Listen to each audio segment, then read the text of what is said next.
Bom dia, terceiro ano fundamental. Hoje nossa aula é de História. Nosso tema, a formação das cidades. Os primeiros grupos. Indígenas. Há mais de 500 anos, os europeus encontraram nas terras que depois seriam chamadas de Brasil, diferentes povos indígenas, cada qual com costumes e línguas próprias.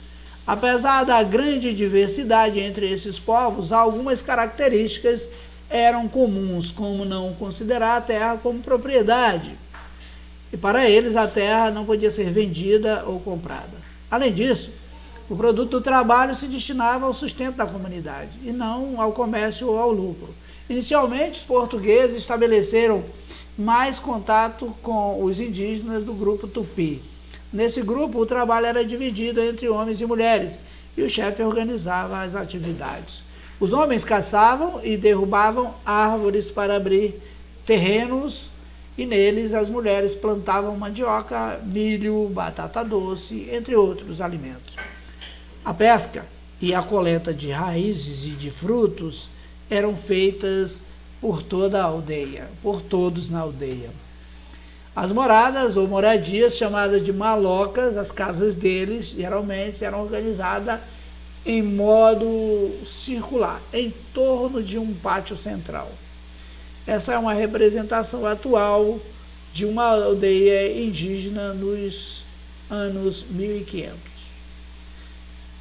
Nós temos aqui agora o segundo grupo, os portugueses. A colonização foi a estratégia utilizada pelo governo português para explorar o território brasileiro.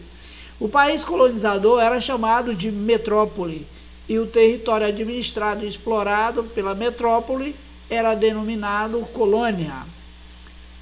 A função da colônia era produzir e fornecer mercadorias que pudessem enriquecer a metrópole, ou seja, os colonizadores portugueses utilizavam a mão de obra indígena para extrair uma árvore chamada pau-brasil, cuja tinta era usada para tingir tecidos.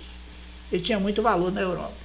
Os portugueses se consideravam senhores da terra e achavam natural tomar posse dela e de seus habitantes, fazendo-os escravos. Para os indígenas, a colonização portuguesa resultou em destruição. A população foi dizimada e enfraqueceu a cultura e na perda de suas terras. O terceiro grupo que formou as cidades brasileiras foram os africanos. Aos poucos surgiram fazendas de produção de cana-de-açúcar. A principal mão de obra utilizada era de africanos capturados em suas terras de origem e trazidos para o Brasil como escravos. Aqui, eles eram forçados ao trabalho nas lavouras por pelo menos 12 horas ao dia. Vieram ao Brasil milhões de africanos que povoaram grande parte do nosso território.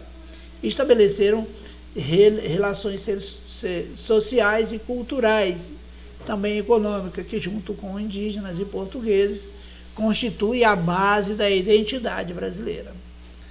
Aqui é uma representação de um navio negreiros, né? Então, chegamos ao fim da nossa aula. Não se esqueçam de fazer as atividades, caprichem na letra e não esqueçam de postar a devolutiva no sistema. Aguardo vocês por lá.